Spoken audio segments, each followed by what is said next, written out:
France 3 Pays Catalans, bonsoir. Les sapins de Noël, créateurs de richesse et d'emplois dans la province de Gironde. Les rugbymen catalans retrouvent le terrain à 13, pendant qu'à 15, l'USAP prépare son match à Castres demain. Mais d'abord, attention à l'attraction des écrans chez les ados à l'approche de Noël, dit-on à l'université. Je mets des photos, photos de couverture, photos de profil, et après je mets quelques photos comme ça quand je suis avec des amis. Je regarde les nouvelles sur Twitter, sur Facebook. Chez les jeunes générations, le monde virtuel prend du temps sur le réel. 30 heures par semaine en moyenne, mais il est souvent plus excitant que le quotidien. La cyberdépendance guette. Se construire ou s'aimer tout simplement face à autant d'écrans, c'est compliqué. 600 000 bébés tablettes ont été vendus en France cette année. À 2 ans, 8 ans ou 15 ans, quelle est la bonne dose? Quand doit-on s'inquiéter d'un trop de connexion? Le trop, il est au cas par cas. Il va se mesurer au regard des résultats scolaires, au regard de son état de santé, au regard de la qualité de son sommeil, oui, il y a plein de signes physiologiques qui vont faire qu'on va pouvoir dire là on bascule dans un trop. Débrancher la prise, c'est souvent l'ultime recours que trouvent les parents pour sortir leurs enfants de leur bulle. Erreur, ce geste, perçu comme violent, ne fait qu'aggraver l'incompréhension et la colère. Jouer avec lui, l'accompagner à l'intérieur de la pratique, au plus profond de la pratique, c'est le meilleur moyen de l'imiter. Ça, vraiment, j'insiste. Avec cette idée qu'on va pouvoir, encore une fois, être crédible, être légitime sur un terrain qui devient le vôtre aussi. Et moi, je sais que là, je suis fatigué. Donc forcément, toi aussi, tu es fatigué puisqu'on en a fait ensemble. Donc peut-être que tu peux encore en faire un tout petit peu, mais après, il va falloir arrêter.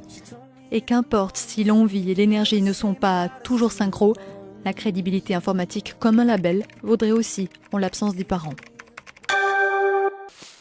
Regardez bien ces sapins, tout de vert vêtus, ils portent pourtant l'estampille Sanqueor. Des sapins made in Catalogne, autant dire que la surprise est de taille. Une simple évidence pour la commune de Sant Hilari Sacalm, dans la province de Gironde, qui en a même fait sa spécialité. Nos plantations se trouvent à 1000 mètres au-dessus du niveau de la mer et bénéficient d'un climat méditerranéen. Nos sapins poussent rapidement grâce à un capital soleil exceptionnel et l'altitude leur confère une bonne résistance. En l'espace de 10 ans, avec 250 hectares en culture et une centaine de producteurs, la Catalogne se positionne comme le plus grand bassin de production du sud de l'Europe. Un titre qui forcément profite à l'activité locale. Le secteur du sapin représente une manne importante dans l'économie locale. 30 à 40% des habitants de notre commune sont liés à cette activité. En haute saison, le secteur passerait de 250 salariés à plus de 1500. Une occasion que n'a pas laissé filer Moïse, sans emploi depuis presque un an. La saison du sapin, c'est environ 2 mois de travail. Après, on verra. Étant donné que la pépinière se vide à vue d'œil, il faudra bien replanter derrière. Depuis 3 ans, les producteurs catalans ont vu passer leur volume d'exportation de 10 à 60%. Maroc, Croatie, Grande-Bretagne ou plus surprenant encore Suisse. Mais le sapin d'or revient à la France qui représente à elle seule 20% du chiffre d'affaires. Et avec un marché européen qui atteint les 70 millions d'arbres, le sapin catalan a de quoi s'assurer une belle place bien au chaud dans nos salons. Samedi dernier, le ciel leur est tombé sur la tête à la dernière seconde avec cette défaite éliminatoire face au Munster. Toute cette semaine, les joueurs de l'USAP ont donc pansé les plaies au corps et à la tête. Sur la semaine, l'état d'esprit a été excellent. Je crois qu'il y a eu une grosse déception, une grosse désillusion à la dernière seconde de la semaine dernière. Et a priori, je dirais que ça nous a rechargé en termes de morale. Plutôt que de nous abattre, je crois que ça nous a mis vraiment de la pêche pour les semaines à venir. Et il en faudra pour les Catalans qui jouent une grande partie de leurs ambitions de qualification dans les 6 premiers du top 14 sur les 2 prochains déplacements. Le Stade français le 29 décembre, mais d'abord Castres, le champion de France, battu sur le fil au match aller. Je crois que les 4 derniers matchs contre Castres se sont joués à 2 points à la dernière seconde, l'an dernier 2 fois, cette année à la dernière seconde dans notre faveur. Voilà, on espère que pour une fois, l'USAP ne perdra pas à la dernière seconde, ce sera l'inverse. On est en train de récupérer pas mal de joueurs en termes de blessés, en termes de suspendus. On n'a plus de suspendus. On n'a plus que 6 blessés dans le club, donc voilà, c'est bien. On retrouve une équipe un petit peu plus équilibrée. Hawk, Charteris, Duvenage, Thomas Lolo et Poulou sont en effet de retour pour ce Castres-USAP programmé dans le Tarn ce samedi à 18h30.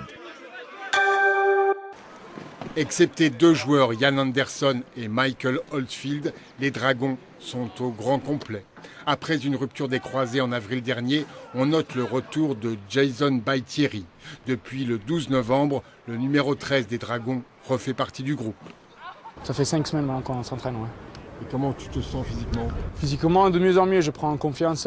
Bien sûr, avec une blessure comme ça, c'est surtout de reprendre la confiance en toi-même et dans mon genou. Alors c'est ça le plus gros truc, quoi.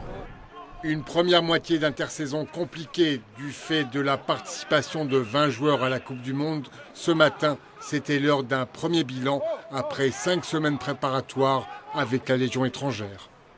Léon Price, Jason Baitieri, Louis Anderson, Scott Duro, Lopeni Paya, voilà, c'est des joueurs de qualité qui sont là depuis le 12 novembre. Donc voilà, tout ça à un moment donné, c'est pas étranger au fait qu'on soit en avance et au fait que le bilan est très positif.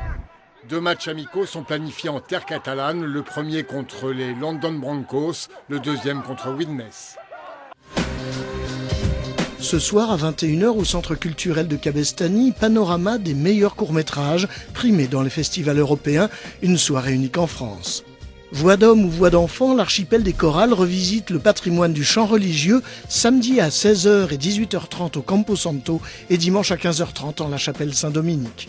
Enfin, toujours dans l'esprit de Noël, le Théâtre du Réflexe monte la Pastorale des Santons de Provence, lundi à 20h30, salle Claude